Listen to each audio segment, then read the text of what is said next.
Hello. સાંભળો. હા બોલ હવે. તરત ટોન છે. શું કરો છો? બસ જો તને યાદ કરું છું અને હેપી વેલેન્ટાઇન ડે. ક્યાં વાત હે કાકા, સામેથી. જો આમાં દર વખતે તું કે છે ને હું બોલતો નહીં ને, આજે હું કહું છું I love you. Oh my god, ઓહો કાકા, same to you. Thank you. મને કે જેલા. હા સોરી. અને તારા જેવું આજે હું તને પૂછ્યું શું પૂછો પૂછો પૂછો?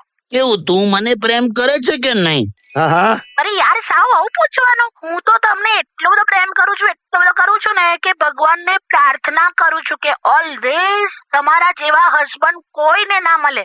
અલા આ શું હતું લી? પ્રેમ. તું શ્યોર છે ને આ પ્રેમથી જ કીધું ને? એમ હોડી ગ્રામર સેટ ના થયું એમ? તમારા જેવા કોઈને ના મળે એટલે કે મારી પાસે જ રહે એમ, એ રીતે. તો બરાબર, પણ ચોખવટ કરવી પડે એવા પ્રેમાળ વાક્ય શું કામ બોલવાના? તમને યાદ છે ને હું ઓલવેઝ તમને શું કહું છું? હું પણ ક્યારે? જ્યારે તમે ડુંગળી સમારવા બેઠા હો છો હા અને આંખમાંથી આંસુ આવે હા. ત્યારે હું શું કહું છું કે લાવો ચાલો હું ડુંગળી સમારી નાખું છું, તમે વાસણ ધોઈ નાખો. હા એ બરાબર.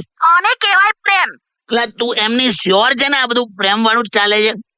હોડી કઈક સમજ નથી પડતી પણ હું માની લઉં છું. જો આજે વેલેન્ટાઇન ડે છે ને હા. તો હું છે ને આજે 2 ચોકલેટ લઈશ. અરે વાહ. તમે ના નહીં પાડો ને? ના ના ના, હું શું કામ ના પાડું, લે લે.